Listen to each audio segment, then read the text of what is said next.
Cette semaine, dans le balado, on voit des extraterrestres partout, mais sommes-nous réellement seuls? On capture notre bourreau, mais vraiment lui? Et on a profondément besoin d'une bonne thérapie. Bienvenue à mon ciné balado en compagnie de Patrick Marleau et Jean-François Breton. Salut Jeff. Salut. Je pense que le mot-clé cette semaine, c'est peut-être intensité dans les sorties de films. Ouais, OK. Quand même, je pense que faut être fait fort cette semaine pour voir les nouvelles productions. Mais avant d'en jaser... On n'est pas dans le... Ben là, aujourd'hui, on enregistre Halloween 31 octobre, là, mais on s'entend qu'on débute novembre. Ouais. Puis c'est pas tant que ça de la contre-programmation à la grisaille de novembre. C'est-à-dire que c'est pas tous des films qui sont gris, mais c'est pas des thématiques très jojo. On démarre tranquillement le bal... des films plus sérieux. Des films internationaux. On sent que la course aux Oscars débute tranquillement. Là. On en parlait des dernières semaines. Mais là, les films internationaux s'en viennent. Quelques candidats qu'il faut mettre dans la discussion cette semaine. Oui, c'est ça, exact. Effectivement, là, le premier était peut-être j'ai déjà oublié, DiCaprio. One Battle After Another était le premier gros concurrent, là, mais là, on va en voir passer des films. C'est quoi ce film-là? Je sais pas c'est quoi, mais surveillez-là, des performances d'actrices dans les prochaines semaines. Pour acteur, honnêtement, à part DiCaprio, j'ai la mémoire courte. Là. J'imagine qu'on voyait peut-être Jeremy Allen White, là, mais bon, je suis pas si certain. Là. Moi non plus. Mais il y a toujours le côté biopic pour Springsteen ici. Là. Et vu que le film ne fait pas l'unanimité auprès de la critique, j'ai l'impression que... C'est ça. Il y avait The Rock pour Smashing Machine. Il va avoir un film qui a passé rapidement. Ouais, c'est ça. C'est pas bon présage. Je le sais pas. En même temps, c'est pas toujours des hits, mais un petit peu plus. Là. Le prochain va être probablement pour du côté masculin Marty Supreme, là, à moins que j'oublie quelque chose entre temps. Moi, je pense qu'il y en a un cette semaine. Cette semaine? Oui, moi, je le mets dans la course. D'accord, on verra bien. Ça. Mais avant de parler plus longuement des films, un petit mot de notre commanditaire. Oui, cette semaine, l'épisode de Mon Ciné Balado est présenté par Tourisme Saguenay-Lac-Saint-Jean. Il y a des lieux qu'aucune image, aucun mot ne peuvent vraiment traduire. La vraie magie, celle qui marque, elle ne se raconte pas, elle se vit. Visiter le Saguenay-Lac-Saint-Jean, c'est plonger dans l'instant, les yeux et le cœur grands ouverts, s'imprégner des paysages, loin du bruit, loin des artifices. Rencontrer les gens d'ici, se sentir tellement bien, comme à la maison. Le Saguenay-Lac-Saint-Jean, faut pas juste le visiter, faut le vivre. Très bien dit. Mais malheureusement, aucun film tourné au Saguenay-Lac-Saint-Jean. Non, pas cette semaine. Cette semaine, sans offense. C'est pas une mauvaise blague contre le Lac-Saint-Jean, là, je sais. Pas de film de Sébastien Pilote, non. Donc, petit tour d'horizon d'actu. Une nouvelle qui fait ce fort, qui vient de sortir aujourd'hui. Tintin, je sais pas. On parle de la saga de l'achat de Warner Brothers depuis quelque temps déjà. Oui, puis là, plus on en parle, plus je suis nerveux de cette affaire-là. Là, il y a un gros joueur qui vient d'embarquer, qui va faire une offre. Netflix. Aïe. Ça, c'est je trouve ça dégueulasse. OK. Donc, à suivre. Et si jamais ils mettent la main sur le studio, quelles seront leurs stratégies? Est-ce que vont changer le modèle ou pas? C'est ça. C'est parce que l'affaire, là, c'est que Netflix, là, on n'a même pas parlé de Frankenstein la semaine dernière et tout. Là, ça a sorti un peu dans les cinémas et tout. Puis, tu sais, ils divulguent pas leurs chiffres. Il faut fouiller. Tout est des spéculations et tout. Fait qu'ils ont des bons produits.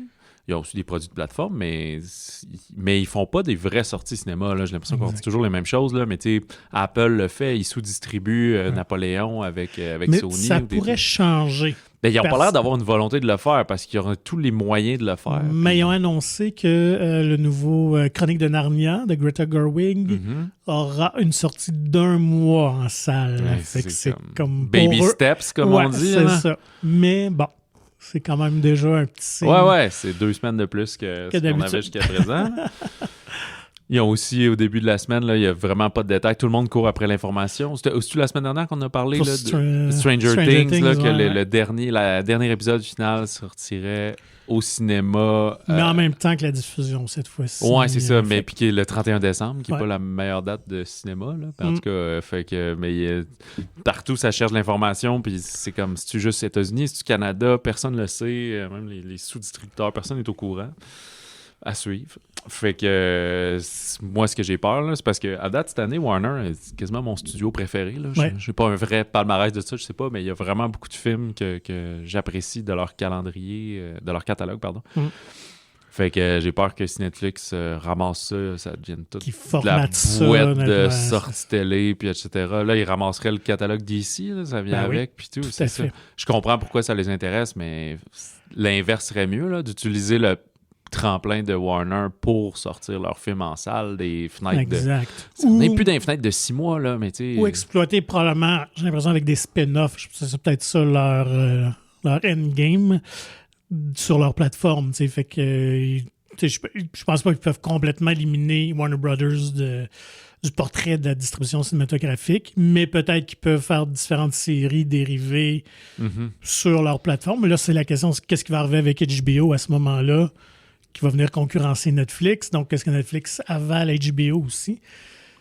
Ouais, où les deux existent, mais ils sont au même propriétaire. Là, ouais, mais...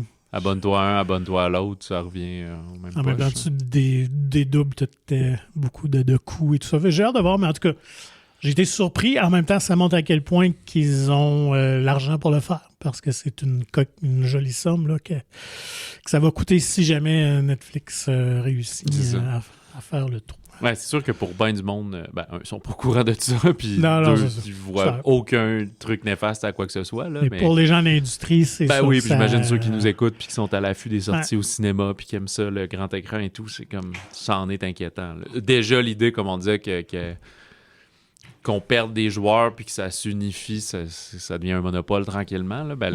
Pas monopole, mais on se rapproche d'eux. Là. Fait que ça, c'est moins bon. Puis là, c'est quelqu'un qui a peut-être des visions différentes. Frileux. Allons-y vers une note plus légère à ce moment-là. Ouais. John Williams a confirmé qu'il va composer la trame sonore du prochain film de Steven Spielberg, OK.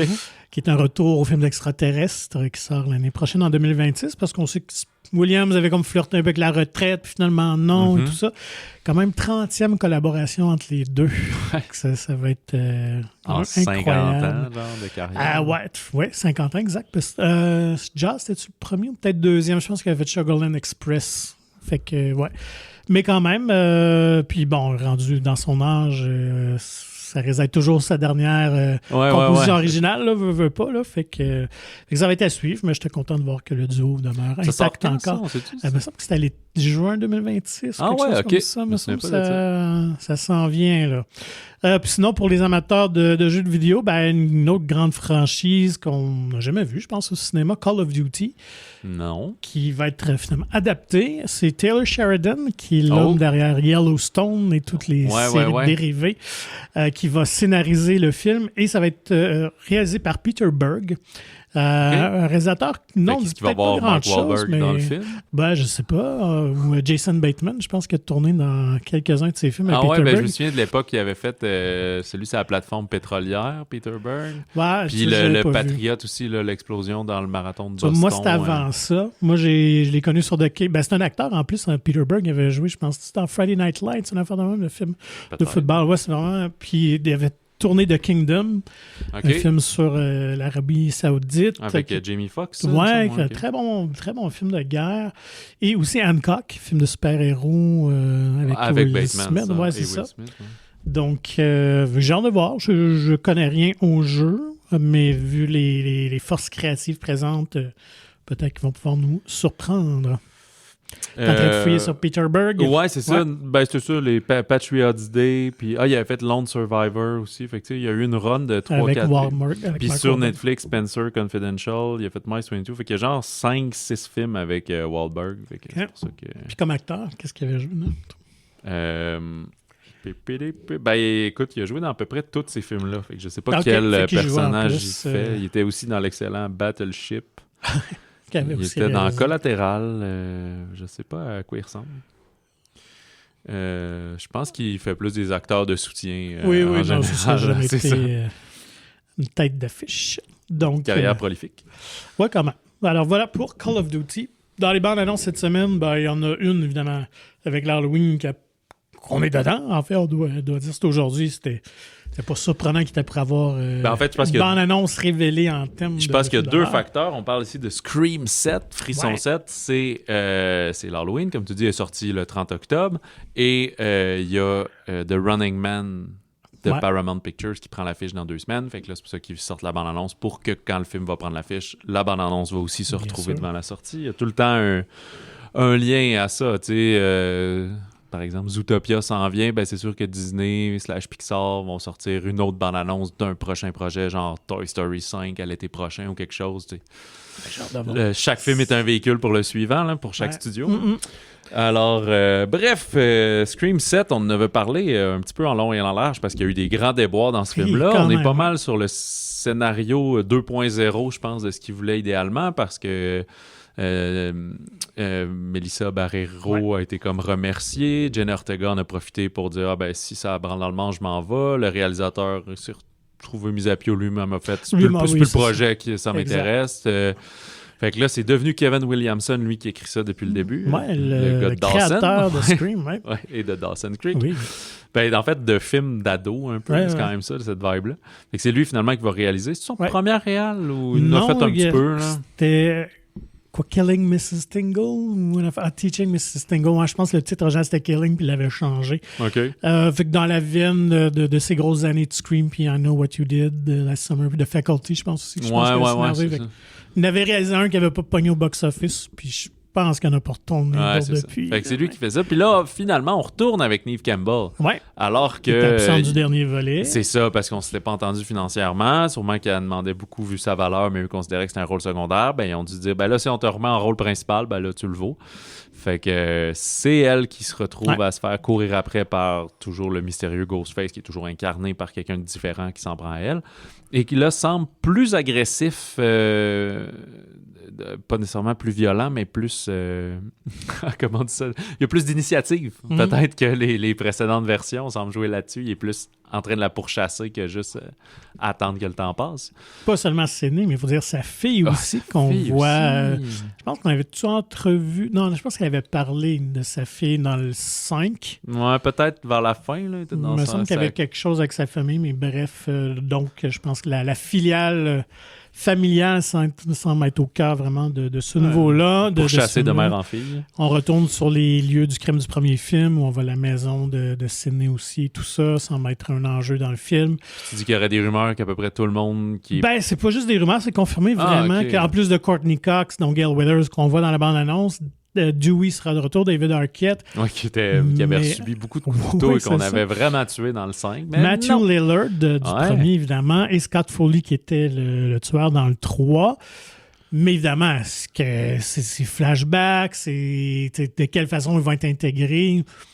Ça serait un peu bizarre que finalement ces personnages-là soient tous vivants finalement. Ça serait un peu cheap. Fait que j'ai l'impression que... Ils vont nous amener ça d'une façon peut-être un peu surprenante. Mais j'espère que ça va être satisfaisant. Le 27 février. Oui, tout à fait. C'est pas mal leur calendrier depuis quelques... depuis en fait, depuis film, le 4, au moins le 5. Le 4, je me souviens plus. C'était avant le balado. Là, non, 4, c'est genre 2013. Il y a comme eu un saut de 10 ans. Depuis le 5, on est fin janvier, début février. En tout cas, c'était tal-là. Donc voilà pour Scream 7. Allons-y avec les films de la semaine. Oui. Allons-y, je pense, avec un qui est attendu peut-être beaucoup plus des cinéphiles, mais c'est un réalisateur qui ne laisse plus sa marque, qui se démarque, qui fait partie des chouchous, des amoureux du cinéma. Donc, Bugonia de Yorgos Lanthimos. Oui, au Québec, La Bugonia, qui est disponible en français, en anglais ou dans certains cinémas en anglais avec sous-titres français. Ça met en vedette les deux coquins qui étaient dans son dernier film, dans Kinds of Kindness, Jesse Plemons et Emma Stone, et d'autres moins connus, et même Alicia Silverstone, pour justement les amoureux du début des années 2000. Que j'avais pas du tout reconnu. Moi non plus, j'ai pas du tout reconnu, non. Avec l'aide de son cousin... quand même un peu simplet, un peu idiot. Ouais, sur le spectre. Ouais, c'est ça. Ben, sur le spectre ou que genre... sa mère a consommé des choses qu'il fallait pas qu'elle consomme quand elle était enceinte, là, genre, sans offense, là. Mais bref. Un conspirationniste, joué par Jesse Plemons, va kidnapper la PDG d'une compagnie pharmaceutique, donc joué par Emma Stone, parce qu'il la soupçonne d'être une extraterrestre. Fait qu'on est dans un film de complot, c'est-à-dire on suit ces gars-là qui sont comme « faut que tu t'informes ailleurs », puis les vraies sources sont là, puis ils appellent les Andromédiens, je pense, qui viendraient de la galaxie d'Andromède, puis qui sont en train de comment dire, de rendre stupides les humains pour les contrôler, puis nous utiliser, tu sais, quasiment un peu la matrice, mais au lieu d'être des robots, ce serait les extraterrestres. Puis là, tu peux les reconnaître par leur lobe d'oreille, puis des affaires comme ça. Fait que là, ils veulent y faire avouer, puis entrer en contact avec le vaisseau mère parce qu'on approche d'une énième phase de lune et tout. Fait que on est vraiment dans le genre, OK, ces gens-là sont tellement profonds dans leurs fausses idées que tu peux plus les raisonner, puis elle est là, ligotée dans le sous-sol, à essayer de composer avec ça. Fait que ça donne un thriller, quand même, un suspense de mystère, d'un peu de sci-fi, parce qu'on parle d'extraterrestres, d'affaires comme ça, mais aussi à la Yorgos, quand même, on est dans la comédie noire, on rit des malaises, on rit de c'est pas drôle, on se fait surprendre par la prochaine scène, par le prochain personnage, les personnages très colorés, quand même. Aussi vient à m'amener un policier que tu comprends qu'il y a un lien. Il était le gardien du jeune dans le temps puis qui se sent repentant de quelque chose qu'il a commis, comme c'est pas trop à fait clair. Fait que... On présume un acte de pédophilie, tout implique ça sans le nommer. Ouais, pédophilie ou je parlais avec quelqu'un d'autre là, lors du visionnement, puis lui disait peut-être... tu sais, parce qu'il dit j'étais sous, tu sais, peut-être l'avoir battu, tu sais, de l'avoir intimidé ou quelque chose comme ça, tu sais, ce qui mettrait la fameuse trope de genre les policiers sont souvent des anciens intimidateurs ou actuels là. Il y a ceux qui aiment pas trop les polices à cab pis tout sont plus dans cette école-là. L'Antimos, j'ai l'impression que ça doit être plus que ça. Mais savais-tu, peut-être que je sais pas, je te sauve, je te vole un fun fact. Vas-y. Que c'est un remake. Oui, ça je savais. Mais moi, je ne savais pas du tout. Je pensais que c'était une œuvre originale. C'est très Yorgos, ce truc-là. Mais c'est un film coréen d'il y a 20 ans, de 2003, Save the Green Planet. Et qu'en fait, c'est Ari Aster qui a déniché ça, qui voulait réaliser le film, puis finalement, il était peut-être occupé par Eddington ou d'autres affaires, ou qu'il ne sentait plus que c'était pour lui. Fait qu'il est resté producteur, mais il a passé la POC à Yorgos là-dessus. Tout à fait, et plus loin. Je suis très content de cette décision-là, parce que je trouve que c'est 100% Yorgos comme film. Là, j'adore ça. Son univers, c'est sûr qu'il a remanié scénario à ses forces, mais c'est Ari Aster qui a changé le sexe du PDG, parce que dans l'original, c'est un homme, et c'est lui qui a dit ce serait intéressant d'avoir une femme. Et lorsque Yorgos a dit oui, ce serait intéressant, bien évidemment, on a parlé à Emma Stone. Ils avaient tourné ensemble Kinds of Kindness. Et Poor Things. Mais c'est sur le tournage de Kinds of Kindness qu'ils ont discuté de ça. Et on sait qu'Emma, depuis quelques films... elle aime nous challenger, là. Ouais, puis elle tient en main, en plus, sa propre destinée, les productrices de beaucoup de ses films qu'elle joue dedans, où elle va prendre des rôles plus audacieux. Donc, fait que c'est un beau fit. En tout cas, eux se sont trouvés dans la création. L'Antimos et Emma Stone, c'est quand même leur 4e collaboration ensemble. Ah ben oui, The Favorite, c'est vrai. Ouais. Puis Jesse Plemons aussi, qui, je sais pas, je vais pas le body shamer, c'est l'inverse. Il a l'air d'avoir perdu beaucoup de poids. On l'a connu à une époque plus joufflu que ça. Il est tout maigrelet, ce qui cadre bien avec son personnage qui a l'air de se nourrir de 3-4 bouchées de pain avant d'aller travailler en vélo. Puis il est tellement bon, cet acteur-là. Il a un visage... captivant, genre, et tout, puis sa manière de jouer, son intensité, puis ça il fait comme une grosse transformation physique, je trouve, d'avoir les cheveux longs, il se fait une couette molle. Il a l'air d'un mélange entre, moi, je voyais vraiment John Malkovich puis Caleb Landry Jones, qui est un petit peu plus jeune que lui, peut-être, là, ça le place. En fait, il pourrait exister un film où Plemons puis Landry Jones font des frères, là, puis ça marcherait vraiment beaucoup. Puis, ben, le cousin un peu débilos, joué par Aiden Delbis, que je ne connais ni d'Ève ni d'Adam, puis qui n'a pas beaucoup de crédit, mais c'est quand même une révélation à ça. Le film a cette capacité de penser qu'on sait où ça s'en va, puis qui prend juste des petites diagonales, puis des petits twists différents pour nous surprendre, parce que c'est le classique d'être...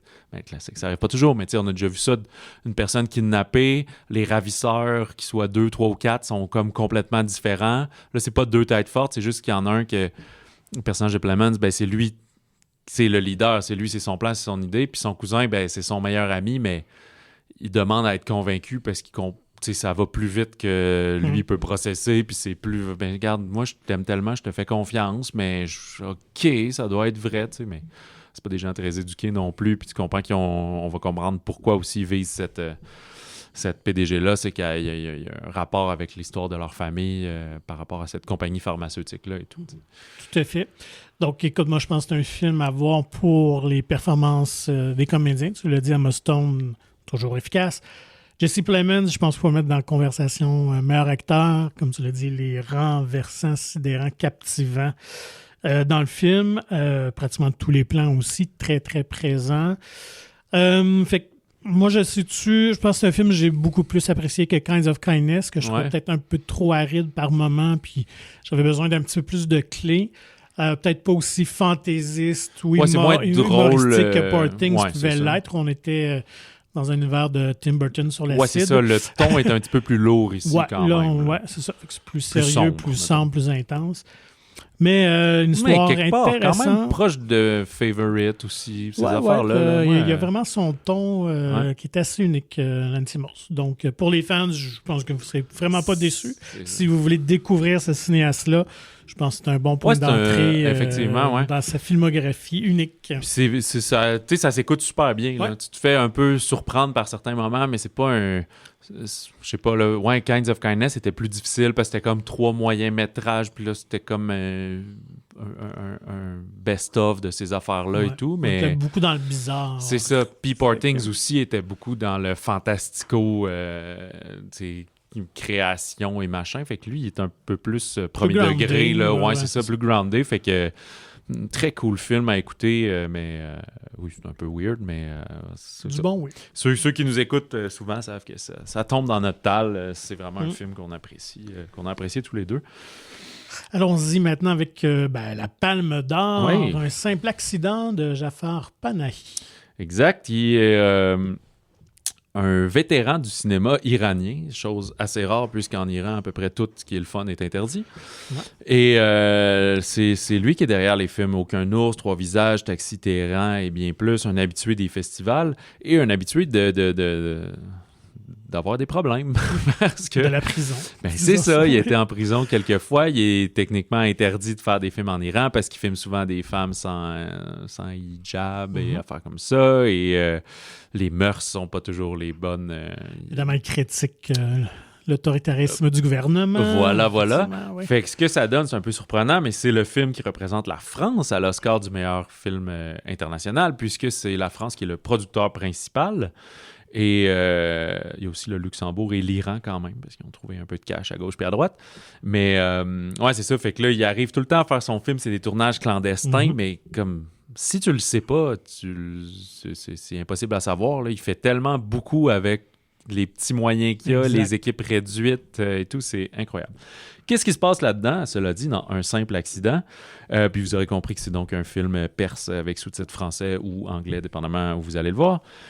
Un ouvrier va enlever à Téhéran un gardien de la Révolution, en fait, qu'il croit être son ancien bourreau lorsqu'il y avait la Révolution et tout. Mais il n'est pas 100% sûr que c'est lui. Fait qu'avec des contacts, il va aller voir quelqu'un d'autre qui aurait été torturé par lui, puis en contact avec lui pour dire « Hey, je l'ai capturé dans mon char, là. C'est-tu lui, tu penses? » Puis là, à chaque fois, personne n'est pas tout à fait sûr. Fait que... Pour dire qu'ils étaient tous Ben oui, aveuglés par un bandeau, ben oui, voilà, c'est tout ça, Fait exact. que, Fait que c'est pour ça. visuellement, ils ne peuvent pas Fait l'identifier. qu'ils ont toutes des idées différentes, tu sais, de l'odeur, les cicatrices, des trucs comme ça. Fait que là, tranquillement, on agrandit le groupe à essayer de découvrir c'est lui. Puis là, tout le monde se met à avoir des idées différentes. Faut vraiment être sûr, mais allez-moi pas à ça. Ou oui, finalement, je vais être là-dedans. Ou regarde, c'est sûr, c'est lui, on le tue. Puis tu sais, qu'est-ce qu'on fait avec ça? Fait que ça va créer des conflits, dans le fond. Donc, à chaque fois qu'il arrive des mésaventures de même, ben, ça les fait certains doutes. D'autres veulent appuyer sur l'accélérateur, littéralement. Fait que ça donne aussi un peu dans le même ton, c'est-à-dire c'est comme un suspense, un mystère. Le sac de nœuds va se dénouer au fil qu'on progresse dans l'histoire pour qu'on comprendre qu'est-ce qui s'est passé précédemment. Mais il y a aussi quand même un ton un peu plus léger, un peu plus humoristique qu'on avait eu dans les dernières années, ou comme Les graines du figuier sauvage l'an dernier, ou des choses comme ça, où là, c'était juste dans le drame. Là, on dirait que les personnages un peu plus colorés, quand ils vont... celui qui est plus costaud aussi, qui est plus fonceur, radical, ben, il en devient drôle. Il y a comme un couple de futurs mariés avec eux aussi qui s'épaulent, mais qui n'ont pas les mêmes opinions. Fait que ça fait une gang bien colorée qui devient un genre de road movie aussi, d'une certaine façon, à se promener dans Téhéran en vanette comme ça. Ouais, un film très intéressant à suivre, très bien joué, très bien tourné, considérant les conditions dans lesquelles le film a été fait, ce qui est toujours surprenant de voir. Puis je ne sais pas pourquoi, on me dirait que le cinéma iranien, depuis quelques années, est en pleine ébullition. Ben, je pense ce qui aide, c'est le défaut et la force, c'est que c'est tout le temps des productions internationales ou d'autres pays qui soit se tournent vraiment en Iran de manière assez dangereuse, comme Mon gâteau préféré qu'on avait eu au début de l'été et tout, ou qui se tournent pas là, mais comme Les graines du figuier sauvage, ça avait été tourné ailleurs. Ouais, Il y avait des images utilisées, des vraies images d'archives, là, des révolutions et tout, mais c'était tourné ailleurs et tout. Fait que c'est pas juste... Tu sais, déjà, le film en partant, c'est une coprode de 3 pays, fait que tout de suite, ça s'inscrit... c'est plus facile à dire qu'à faire, là, mais dans des compétitions internationales, puis c'est des films de haute qualité, fait que là, ça remporte des prix, ça rayonne. C'est ça, c'est qu'au-delà que le cinéma iranien voyage, c'est ça quand même des grands films de qualité. Fait qu'il y a toute une génération de cinéastes, d'auteurs qui ont des choses à raconter, évidemment. Donc, si vous aimez le cinéma international, le cinéma du Moyen-Orient est quand même toujours un peu déroutant parce qu'on n'est pas toujours accessible, contrairement à d'autres pays. Notre culture aussi complètement différente de la nôtre. Fait que tout pour ça, moi, je trouve ça toujours intéressant. Puis il faut dire en plus que... pour des raisons hors de notre contrôle, on n'a pas pu écouter la fin. Ouais. Fait que... Problème d'horaire. Fait qu'on on a vu quand même une bonne partie, puis c'était intéressant. Puis apparemment qu'il y a un très bon punch à la fin. Ouais, c'est ça. Fait qu'on va aller le revoir, c'est certain, nous autres. Parce que je suis curieux de voir comment tout ça va se ficeler. Mais un simple accident... je pense que c'était très bien mérité. On n'a pas vu tous les films, là, évidemment, projetés à Cannes, mais je pense que c'est une palme d'or quand même assez consensuelle. Oui, là, c'est ça. Des fois, il y a des films comme Titan qui étaient plus... Ouais, ça, c'est l'exemple récent là, des plus roughs. Là. Puis, qu'est-ce que je voulais mentionner? Ah oui, c'est ça, il est sorti le 24 octobre, donc la semaine dernière à Montréal, mais la raison pour qu'on en parle là, on a eu accès au film, puis... c'est que là, il sort plus largement là, que tout ce qui est hors Montréal. Là, fait que c'est une sortie étape par étape. Puis ça a vraiment marché à Montréal, les cinémas qui le jouaient et tout. Là, fait que c'était attendu. Il y a une bonne communauté arabe aussi à Montréal. Oui, c'est ça. Tant mieux. C'est le genre de film qui mérite d'être vu par... Écoute, le temps gris sort, il va commencer à faire fret, à pleuvoir. Fait que gênez-vous pas pour consommer le cinéma. Surtout que déjà, comme on disait... On est dans le début d'une course vers les Oscars, là, qui sont très forts en Amérique du Nord. Ça va être la fin d'année pour ça. Les films internationaux, ils vont tous défiler quasiment un par mois. Mais là, tout ne pourra pas maintenir de l'écran jusqu'à Noël, puis jusqu'en mars, puis tout. Fait que... Il y a du bon stock, là, que même si on est sélectif, je pense que on peut aller au cinéma une fois par mois, là, puis voir du bon matos sans problème. Fait que, voilà. Et parlons d'un autre film dont l'actrice sera assurément dans la conversation aussi. If I Had Legs, I'd Kick You de Mary Bronstein. Ouais, au Québec, si j'en avais la force, mais il n'y a pas de version française pour ce film-là. C'est donc soit juste anglais ou anglais avec sous-titres français. C'est avec Rose Byrne, voilà, qui... Comédienne que j'aime beaucoup, moi, Rose Byrne. Ouais, c'est ça, sous-estimé, mettons, parce que c'est pas une tête d'affiche comme de blockbuster toujours et tout. Très bonne. Puis dans le cinéma un peu plus indépendant, comme c'est le cas ici. Alors, et elle porte le film sur ses épaules. Elle joue Linda, qui est, en l'absence de son mari, qui est capitaine sur un bateau de croisière, donc qui est à distance. Elle doit veiller sur leur fille, qui a l'air d'avoir genre 10 ans à peu près, là, qui est atteinte d'une espèce de mystérieuse maladie qui nécessite des traitements spéciaux puis beaucoup d'appareils médicaux à domicile qui l'empêchent d'évoluer comme la plupart des enfants. En fait, lié à l'alimentation. Ouais, c'est ça. Puis là, on est dans un stretch où il faut qu'elle prenne plus de poids pour qu'on puisse y enlever un fameux tube qui ça la limite dans ces activités-là, qu'elle peut pas aller jouer au parc puis tout parce qu'il est toujours plugué sur des patentes. Puis pour ajouter à ces malheurs, ben là, le toit de la chambre à coucher de leur appartement, il y a une grosse inondation en haut, défonce. Il faut qu'elle aille se relocaliser dans un motel le temps que les réparateurs fassent ça, mais elle n'a pas de suivi avec personne, avec rien. S'ajoute plein de problèmes du quotidien à sa charge mentale. Au travail aussi, on peut pas dire qu'elle est dans une période où elle excelle. Fait qu'elle est vraiment dépassée, mais elle essaie de garder la tête hors de l'eau puis de continuer à foncer. Mais on dirait que chaque mauvaise décision vient tout empirer puis ajouter à son stress. Ça a l'air horrible raconté comme ça, mais c'est un petit peu l'objectif du film. C'est un film qui est fait pour nous... transférer un peu, pas la charge mentale, mais un peu cette difficulté-là. Le film commence, c'est un gros plan des lèvres aux yeux à peu près de Rose Byrne, de son personnage, qui essaie de cacher justement à quel point je pense qu'elle rêve juste qu'on y enlève toutes ses responsabilités pendant une semaine puis qu'elle aille dormir. Là. C'est à peu près ça qui ferait le plus de bien. Fait que c'est un film une comédie noire plus, là, justement, dans cet objectif-là, là, que des fois c'est tellement malaisant que ça en est drôle. Un peu suspense, mais pas tant que ça. Flirte avec le fantastique un peu, de genre, si tu vrai ou si tu elle qui hallucine certains événements. Ouais, c'est ça. Fait que c'est une espèce de descente aux enfers tragicomique. Est-ce que ça pourrait être un bon programme double avec Peau à Peau? On est dans le difficulté parentale. Ça, je vais faire tout de suite une parenthèse. La semaine prochaine, Die My Love avec Jennifer Lawrence prend l'affiche. Puis lui aussi est dans le postpartum. Ici, c'est moins postpartum parce que l'enfant est plus vieille. Là, mais c'est ça. Là, cet automne, là, c'est ça. La charge mentale des parents, mais des mères qui l'ont rough, qui sont épaulées des pires pères du monde. Fait que il y a ça.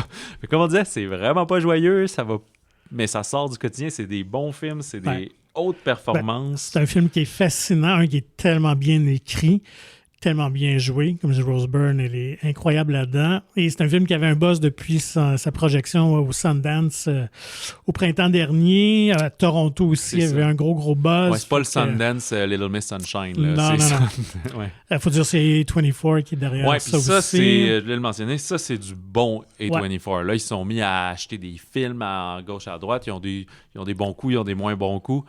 Ça, on revient vraiment, je pense, à la base de ce qui a fait leur succès. Le film n'a pas dû coûter cher. C'est des performances d'acteurs, c'est bien écrit. Bien tourné aussi, parce que la réalisation est vraiment intéressante, sans trop en dévoiler. Mais Mary Bronstein... on voit beaucoup elle, puis pas ce qui est autour d'elle. On l'entend, fait que c'est super cool en salle de cinéma. Le gauche-droite, ça a l'air niaiseux à dire sur un film intimiste comme ça, mais le surround est super important. On est vraiment dans sa perspective. C'est comme un POV, un point of view, mais inversé. Là. On est toujours en train de filmer sa face, des gros plans, des plans bustes. Puis là, quand tu recules un peu puis que ta voix autour de d'autres mondes, tu vois à quel point elle est maganée. Là, genre. Mais c'est pas un film qui est misérabiliste. On rit pas de ce personnage-là. On est juste plein d'empathie envers elle, justement. Et je pense que la grande surprise du film, puis ça, ça a piqué ma curiosité, c'est que Conan O'Brien, quand même, dans le rôle d'un psychologue, dans un petit rôle de soutien, Conan O'Brien... C'est comme un contre-emploi. Vraiment. Là, pour ceux qui ne connaissent pas Conan O'Brien, c'était un des animateurs de Late Show de télévision américaine qui avait succédé le rouquin, qui a de l'humour un peu bon enfant et tout ça. Dans la vie de quelqu'un, Mary disait justement qu'il est l'opposé de son personnage, qui aime rendre les invités bien, tout ça, très bienveillant vers les gens. Oui, puis c'est quelqu'un qui, naturellement, aussi prend de la place, mais il est, comme dit, il est généreux, il est bienveillant, il est envers les autres. Puis là, il est dans un contre-emploi où il est très glacial, très froid, effacé, détaché, tout à fait. Puis il fait bien la job, honnêtement. Très efficace. Et je suis allé lire un petit peu là-dessus, puis j'essaie de comprendre d'où est venue cette idée-là. Et Mary Bronstein est une grande fan de Conan, donc depuis la première heure, depuis l'animation de son talk show, mais aussi beaucoup de son podcast, d'ailleurs, qui est très, très bon. Conan Needs a Friend. Oui, et c'est à force d'écouter le podcast qu'elle trouvait qu'il y a quand même une voix très rassurante. Puis c'est quelqu'un qui dirait n'importe quoi, puis elle l'écouterait. Donc, elle s'est dit, ça pourrait être intéressant de lui offrir. Il s'est vraiment investi dans son rôle. Puis quand même, Mary Bronstein, il faut dire, c'est son deuxième film en 17 ans. Fait qu'elle n'est pas dans l'urgence de tourner. Non, c'est ça. Elle joue aussi. Quand même. Mais tu sais, fait que voilà. D'ailleurs, elle a un rôle dans le film aussi. C'est la médecin de l'enfant et tout ça. Fait qu'un bon petit rôle. Fait que If I Had Leg, I'd Kick You.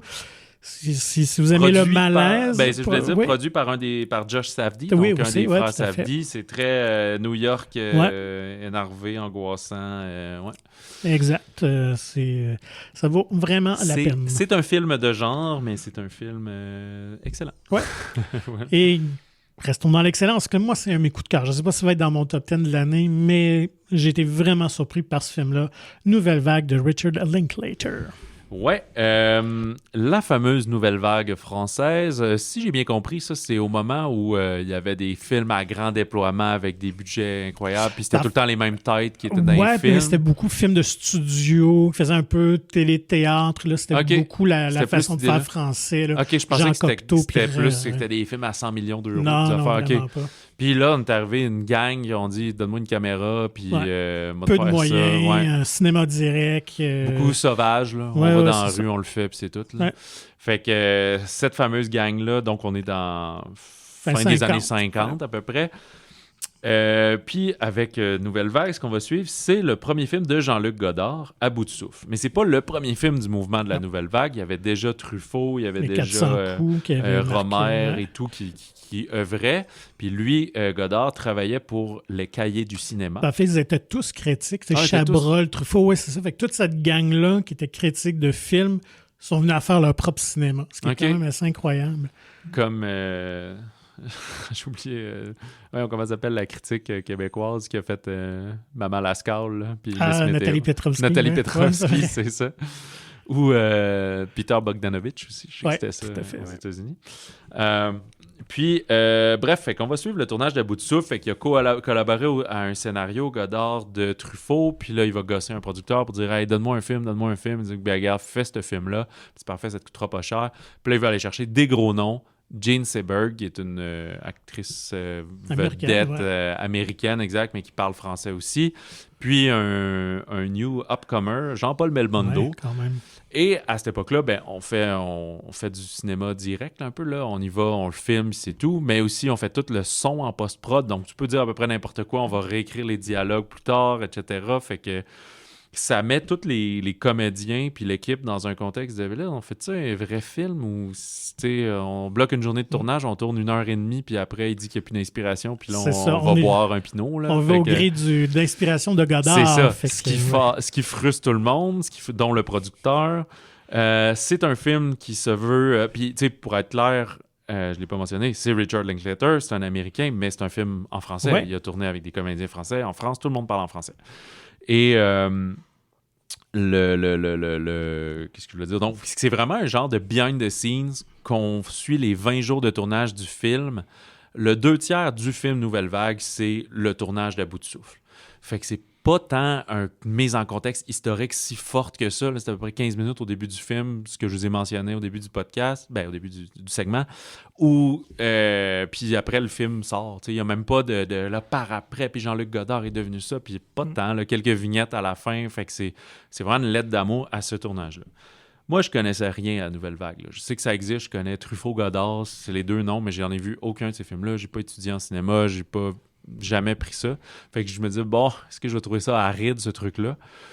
Puis j'ai vraiment aimé ça. Moi aussi, on est quand même passionné du cinéma, du tournage. Je trouvais ça fascinant de voir cette affaire-là. Surtout que je trouve ça assez normal d'une certaine façon, mais parce que les petits films que j'ai faits au cégep dans mes cours puis ces affaires-là, c'était ça qu'on faisait. Là, on s'arrangeait puis on y allait à va-vite puis tout. Fait que c'est vrai qu'on était habitué à un côté de grand studio et tout, mais ça peut se faire juste de même. Puis dès que tu parles à des Soderbergh puis du monde ils disent « Bring ton iPhone, un trépied à la limite, puis vas-y, là, fais-les. » Puis en musique, c'est pareil. Là, attends pas d'une inspiration divine de faire la tune parfaite. C'est juste qu'un film, tu peux pas le tourner sans scénario, là. Même eux le font, c'est juste qu'ils gossent la post-prod pis tout, mais ça s'en va pas nulle part, là.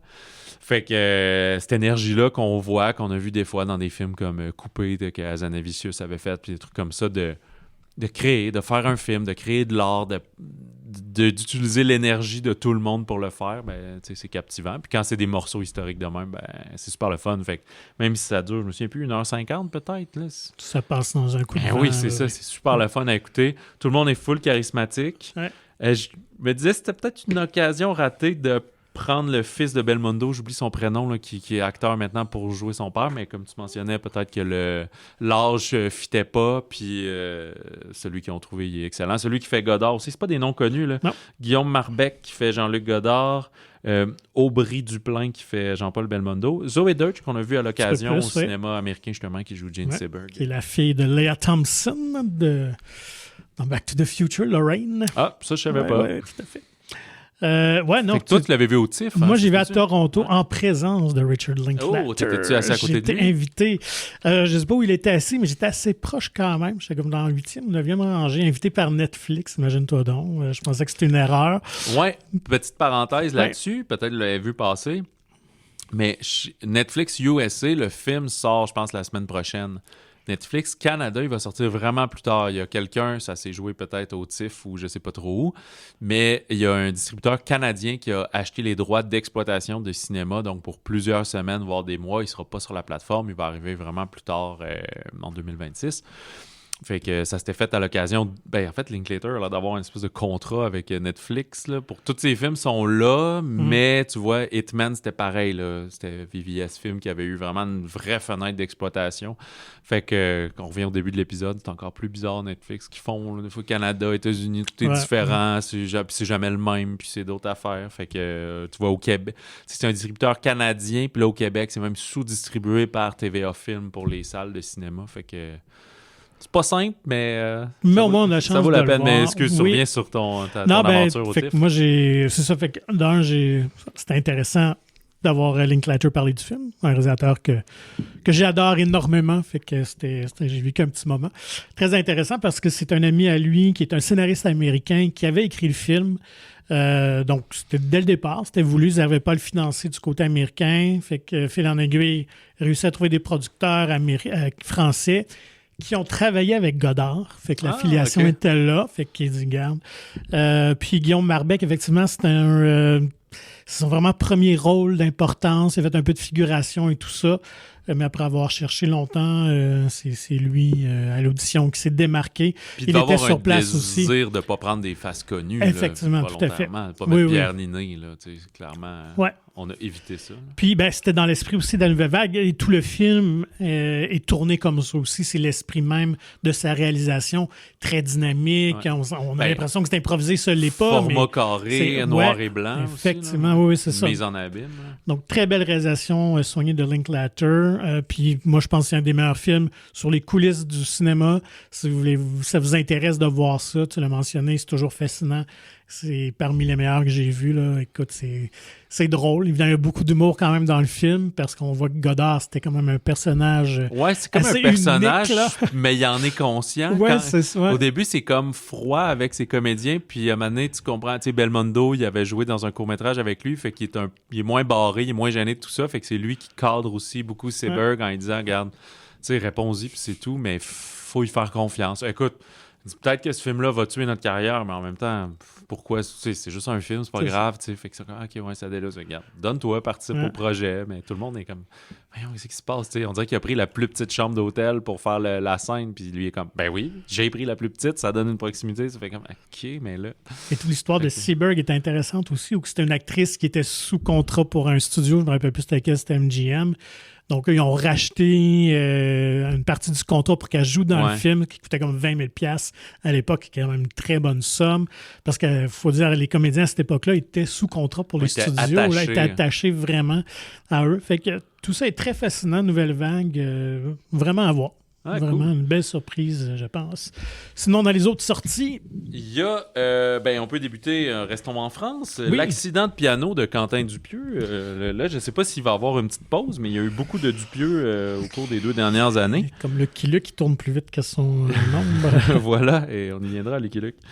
C'est avec Adèle Exarchopoulos, Jérôme Commandeur, Sandrine Kiberlin, toujours excellente, et Karim Leclou. Lauréat du dernier César du meilleur acteur pour le journal le roman de Jim. Voilà. On suit donc le personnage d'Adèle Exarchopoulos, Magali, qui est devenue millionnaire grâce à des vidéos qu'elle publie sur Internet, des vidéos assez violentes parce qu'elle est née avec un syndrome de ne pas ressentir la douleur, comme le personnage de Renard dans le James Bond. Je ne sais plus lequel, là. Lui avec Sophie Marceau, en tout cas. Et, The world is not enough. Voilà, le monde ne suffit pas. Alors, elle exploite ça, puis là, on comprend qu'elle arrive dans un chalet où elle s'isole parce que son dernier tournage, il y a quelque chose qui s'est mal passé. On va dire que c'est des vidéos un peu Jackass, mais à l'extrême. Oui, c'est ça, puis qu'on va comprendre éventuellement qu'elle est littéralement inspirée de Jackass. Et il y a une journaliste qui va la contacter pour dire « Hey, moi, j'ai su ce qui s'est passé sur son tournage, puis moi te faire chanter un peu, je vais rien divulguer en échange d'une interview. » Elle qui ne donne jamais d'interview pour comprendre tout d'où tu viens, etc. Interview qui va nous permettre, nous, spectateurs, de comprendre un peu le parcours, de pouvoir revenir en arrière. Fixer le ton de Dupieux, c'est une comédie noire, voire satirique, on rit des malaises, tous des personnages assez antipathiques, assez colorés mais froids. Fait qu'il y a une thématique quand même cette semaine dans l'ensemble des films. Là. Je pense que le film le plus, jusqu'à présent, dans ce qu'on a présenté, le plus joyeux, c'est Nouvelle Vague, définitivement. Bref, fait que dans l'accident de piano, c'est ça, une espèce de farce macabre où Dupieux continue de tirer sur tout le monde, mais, sur les fans ben trop intenses, niaiseux, sur l'espèce de classe sociale au-dessus qui s'élève et qui utilise son mépris, un peu comme il y avait dans Yannick. La culture du vide des réseaux sociaux. Ça aussi, les journalistes qui se font ben trop insistants pour rien, c'est ça, tout pour arriver à ses fins. Même son Jérôme Commandeur qui joue son espèce de bras droit qui délaisse toute sa vie et sa famille juste pour cette job qu'il haït, mais juste parce que c'est payant, mais dans le fond, il est pogné au chalet avec elle pendant qu'elle fait le vide puis qu'elle le traite comme de la merde. Ouais, vraiment insupportable. Ouais, c'est ça. Fait que, parce qu'on comprend que c'est comme une adolescente qui a toujours tout eu parce qu'elle est devenue rapidement riche, fait que personne n'a jamais replacé, là, fait qu'elle n'est pas cadrée. Moi, je pense que c'est à voir pour Adèle Exarchopoulos, honnêtement, qui channels moi je dirais Sid dans Toy Story. Ça me faisait penser tellement à lui. C'est le voisin qui... Le méchant, avec ses broches en plus. Ouais, c'est ça, puis une coupe, on dirait qu'elle a une petite toupette qu'elle s'est coupée elle-même. Là. Exact, puis cette façon qu'elle respire des fois, là, des sons qu'elle fait. Fait que vraiment très beau rôle de composition. Je serais curieux de voir de qui ça vient, là, cette proposition-là. Comment ils l'ont développé, effectivement. Mais sinon, pour revenir... C'est un Dupieux qui sort un peu de la traque dans les dernières productions. Il avait un ton un peu plus bon enfant, je trouvais, souvent, ou expérimental, mais quand même plus accessible. Là, tu l'as dit, les personnages sont... C'est quand même un peu noir, là, l'accident de piano. Fait que ça dévie un petit peu. Fait que sachez-le, tout simplement. Fait que c'est peut-être un Dupieux auquel on s'entend un petit peu moins, mais reste encore un peu comme Lanthimos. Il a son univers, il a son style à lui.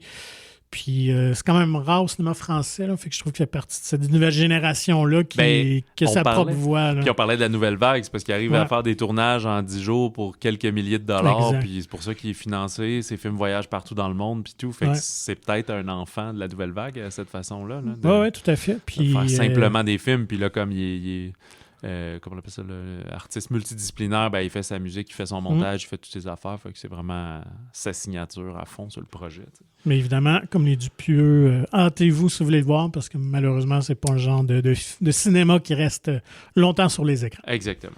Je me suis trompé, j'ai dit qu'on y reviendrait parce que tu as ouvert sur Lucky Luke, puis c'est à cause que... Il y avait eu un film sur Lucky Luke et les Dalton avec Jean Dujardin. Oui. Mais je me suis trompé, c'est James Hutt qui avait réalisé ça. Okay. Puis c'est parce qu'il y a un film de James Hutt qui s'en vient, puis je pensais que c'était cette semaine, mais non. Fait que, en tout cas, j'ai mélangé des choses. Fait que on parlera de James Hutt dans 1 mois. Parce qu'il fait un film de Noël cette année. Mélanger des affaires. Je te parle du Le Million de Grégoire Vigneron.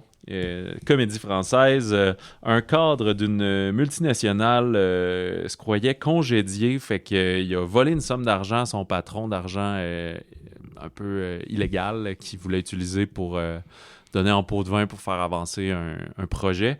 Fait qu'il vole l'argent, mais là, finalement, il se rend compte qu'il n'est pas congédié. Fait que là, il demande l'aide d'un serrurier, joué par Christian Clavier, le grand, toujours présent pour les comédies françaises. Donc, ça se trouve être l'inverse. Il doit remettre l'argent dans le coffre-fort sans se faire prendre pendant la nuit, etc. Alors, ça va donner droit à cette comédie de situation et d'escroquerie et de qui veut se prendre l'argent et niaiser qui. C'est aussi Ryan Bensetti qui joue ce fameux cadre-là, qui est un genre d'immule de Kev Adams. Là. Pendant une bonne partie du film, je pensais que c'était Kev Adams avant de réaliser que c'est quelqu'un d'autre, mais qui est déjà une vedette en France. Là. Je ne sais pas si c'est aussi humoriste ou quoi que ce soit. Là. Mes recherches s'en sont arrêtées avant. Mais comédie facile, grand public, Le Million de Grégoire Vigneron. Et pour les familles, littéralement pour l'Halloween, sort La Fabrique des monstres, ou en anglais Stitch Head, un dessin animé familial où Stitch Head, son nom en anglais, petit cousu, donc comme petite couture, là, qui est une espèce de petite créature rapiécée qui a été créée par une espèce de savant fou qui crée des monstres sans arrêt dans son château en haut d'une colline où personne n'ose aller. Mais ce fameux petit cousu qui est très gentil avec tous les nouveaux monstres que le savant fou fabrique est kidnappé par le propriétaire d'un cirque ambulant qui était en quête d'une nouvelle attraction. Alors, un film très, très bienveillant qui va nous mettre... nous parler des valeurs universelles de l'amitié, de la confiance en soi, d'acceptation de la différence. Là. Vous voyez le genre, une belle vue en famille. Mais ce qui est intéressant, c'est que c'est une production européenne. Alors, ça fait contre-coup aux films américains qu'on voit souvent, mais de très haute qualité. C'est pas juste français, coprod de plein de pays, britanniques, entre autres, je pense. Mais comme les Français, là, avec Illumination puis tout, là, qui arrivent à faire des films de super belle qualité visuelle pour... des fractions du prix de ce que les Américains font avec Disney et DreamWorks. Fait que très épatant, le film est super beau, très sympathique, ça dure 1h30, fait que il y a rien de terrifiant, là. C'est pas l'étrange Noël de Monsieur Jack ou de quoi, là. C'est des petits monstres, mais au-delà de ça, le film comme tel ne parle pas de l'Halloween, fait qu'il peut avoir une durée de vie là, tout le mois de novembre. Un peu comme Ma belle-mère est une sorcière, sorcière et tout, ça sonne en ce temps-ci, mais eux, ils passent pas l'Halloween dans le film, là, puis ça n'a pas de lien. Là. Fait que, voilà, très beau film, là, juste une sortie un peu plus limitée, un peu plus nichée, mais je pense que la plupart des cinémas vont rechercher ce genre de produit-là en attendant Zootopia au mois de novembre. La semaine prochaine, je pense qu'il y a il y a la ressortie 10e anniversaire de la guerre des tucs animés. Il y a d'autres films internationaux comme ça, là, européens animés qui sortent au fil des prochaines semaines. Voilà, pour cette semaine, là, ça fait quand même une bonne offrande. Puis ça continue la semaine prochaine. Plusieurs films. On a Nuremberg, le fameux procès.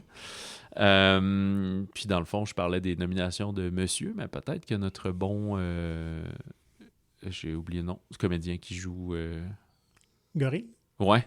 Russell Crowe. Russell Crowe, merci. Ouais. Peut-être qu'il sera dans les nominations d'acteurs de soutien et tout. Pas impossible. On en reparle la semaine prochaine. Il y a aussi, on continue notre marathon postpartum avec Die My Love, comme je disais, avec Jennifer Lawrence et Robert Pattinson. Jennifer Lawrence aussi qui est en vue pour éventuel Oscar de meilleure actrice, éventuelle nomination. Et on va découvrir si la franchise Predator peut revivre grâce à Predator Badlands, qui je suis quand même curieux de voir. On a le côté, là, on va suivre notre protagoniste est un prédateur qui est un jeune prédateur qui apprend à chasser sur une planète, mais il a l'air d'avoir aussi des humains et des robots, de la sci-fi. Fait que les pronostics de premier week-end sont quand même bons pour l'instant. Fait que curieux de découvrir ça, voir si... on le sait du côté de Predator, visiblement, on veut pas refaire juste un remake du premier, on veut éviter ça, c'est trop iconique avec Schwarzenegger et tout, ça se ferait démolir par tout le monde. Fait qu'on essaie de créer quelque chose d'original. Il y a eu des trucs pas pires avec le temps, mais plus de mauvais que de bien, fait que c'est sûr que le film peut-être attendu avec une brique puis un fanal, mais donnons la chance aux coureurs. Exact. On s'en reparle la semaine prochaine, le 7 novembre. D'ici là, contactez-nous par courriel balado@commercialmonciné.ca et suivez Magazine Mon Ciné sur Facebook et Instagram. Et like, share and subscribe où que vous nous écoutiez. Procurez-vous gratuitement le magazine Mon Ciné, disponible en version numérique ou physique dans votre cinéma favori de la province. Visitez le monciné.ca pour plus d'informations. Sur ce, on vous souhaite bon cinéma, bon popcorn. Et si jamais vous avez un cousin qui veut kidnapper une PDG, aussi bien pas l'écouter. Je pense que ça va vous sauver bien des problèmes. Faites vos propres recherches. Oui.